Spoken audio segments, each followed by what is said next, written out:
নাম Shimron Hetmyer. স্বভাবে একটু চটপটে, চুলের রং পাল্টান কয়েকদিন পর পর। তার কাজটা কি? ঝড় তুলে ব্যাটিং করা নাকি ব্যাটিংয়ে ঝড় তোলা? সে যাই হোক, তার ব্যাটিংয়ে যে প্রতিপক্ষের কাঁপন ধরে যায় তার প্রমাণ সে বহুবারই দিয়েছে।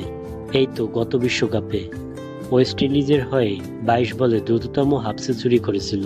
তা এবারের বিশ্বকাপে 19 বলে হাফ সেঞ্চুরি করে নিজের রেকর্ড নিজেই ভেঙে দিল। শুধু কি 19 বলে হাফ সেঞ্চুরিটাই করেছে, 34 বলে 85 রান করে দলকেও পৌঁছে দিয়েছিল নিরাপদ জায়গায়। এখন প্রশ্ন হলো, ছোটখাটো গড়নের হেটমায়ার ব্যাটিংয়ে ঝড় তোলার কাজটা করে কিভাবে? বল দেখলেই যার রক্ত গরম হয়ে যায়, সে ছোট আর খাটো হলেই বা কি, ঠিকঠাক মতো ব্যাট চালাতে পারলেই হয়। মূলত হেটমায়ারের ব্যাটিংয়ের অন্যতম শক্তি হলো তার চমৎকার ব্যালেন্স।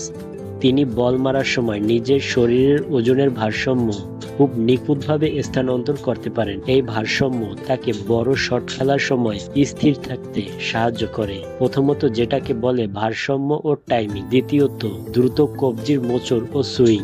তিনি তার কবজির শক্তি এবং দ্রুত ব্যাটের সুইং ব্যবহার করে বলের ওপর প্রচণ্ড গতি তৈরি করেন।